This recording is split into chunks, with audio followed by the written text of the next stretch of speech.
आज मैं तुम्हें ऐसी ही एक कहानी सुनाता हूँ। हिमालय की गोद में बसे एक छोटे से क्षेत्र की, जौनसार बावर की, जहां आस्था और आतंक के बीच एक महाअवतार का जन्म हुआ। ये जौनसार बावर की धरती थी, पहाड़ों से घिरी, दुनिया से कुछ कटी हुई। यहाँ जीवन कठिन था पर सरल। लोगों के दिल में आस्था थी और आने वाले कल के लिए एक नई आशा। सुबह होती गांव वाले अपने कामों में लग जाते, बच्चे खेलते, परिवार एक साथ होते। ज्ञानी हूणा भाट अपने परिवार के साथ शांति से रहते थे। जीवन अपनी धीमी गति से चल रहा था, सामान्य और शांत। मैं इस गांव का राजा आज्ञा देता हूं कि तू अपनी बकरियों को मेरे खेत से दूर रखेगा। अरे, मैं राजा बनने का अभ्यास कर रहा हूँ, तू मेरा मजाक उड़ा रहा है। राजा, तू अपनी एक बकरी को तो संभाल नहीं पाता, पूरा गांव क्या संभालेगा? कल ही तो तेरी रानी मुखिया जी के आंगन में घुस गई थी। वो तो बस जायजा लेने गई थी।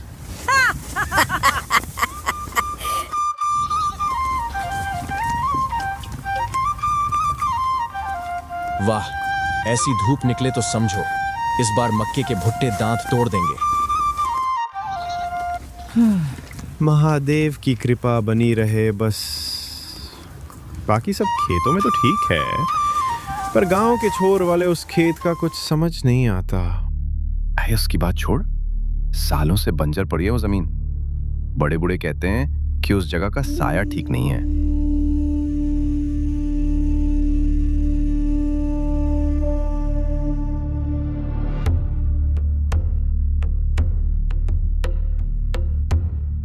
अब इसे पकड़ो तो बहुत ध्यान से, बहुत नरमी से, जैसे तुम इस नाजुक सी तितली को संभाल रहे हो। वैसे ही जीवन में तुम्हें मिलने वाली हर अच्छी चीज, हर रिश्ते, हर अवसर को संभालना होता है। तुम्हारी पकड़ मजबूत हो, पर इतनी नहीं कि इसे कुचल दे। यही संतुलन जीवन में सीखना है, मजबूती और नरमी का संतुलन। जन्म का मुहूर्त हो या मृत्यु का शोक, फसल की चिंता हो या बेटी के ब्याह की खुशी, हर रास्ते की मंजिल हूणा भाट का घर ही था। वो सिर्फ एक ज्ञानी नहीं, इस छोटे से संसार के स्तंभ थे, जिनकी सलाह के बिना कोई पत्ता भी नहीं हिलता था। पंडित जी, बेटी के लिए रिश्ता आया है। लड़के वाले कल आ रहे, बस आप पंचांग देख के कोई शुभ मुहूर्त बता दें।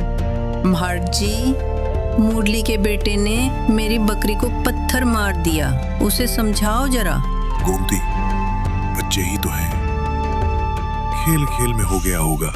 और मुरली, चिंता मत करो, बेटी के ग्रह है, विवाह के लिए अनुकूल है।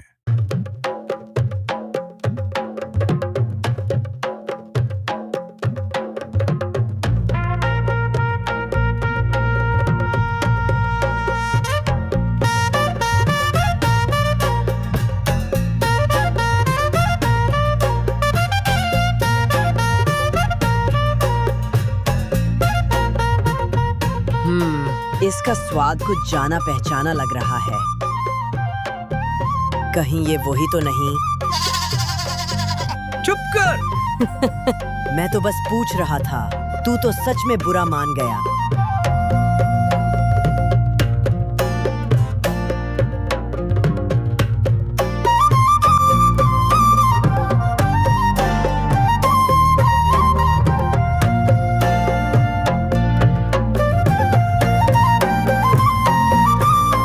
हे महादेव, हम सब पर अपनी कृपा बनाए रखना।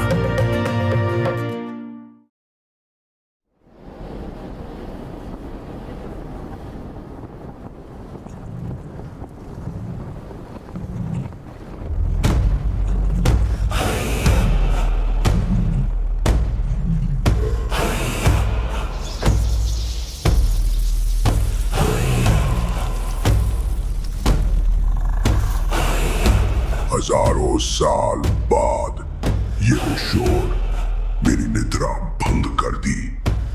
कौन है ये कीड़े जो मेरे पर्वत पर उत्सव मना रहे हैं?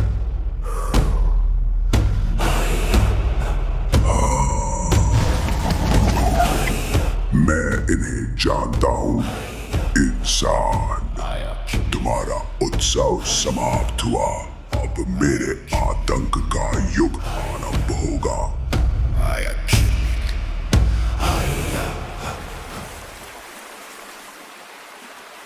नानी, कल का जश्न तो कमाल का था। देर तक ढोल बजता रहा और बुधिया की शादी का खाना, वाह, मजा ही आ गया। हाँ बेटी, सच कहा। बरसों बाद ऐसी रौनक देखी गांव में। भगवान सबकी जोड़ी सलामत रखे। और अब जश्न खत्म, काम शुरू। तुम्हारे शेर दिखाई नहीं दे रहे, कहाँ हैं सब?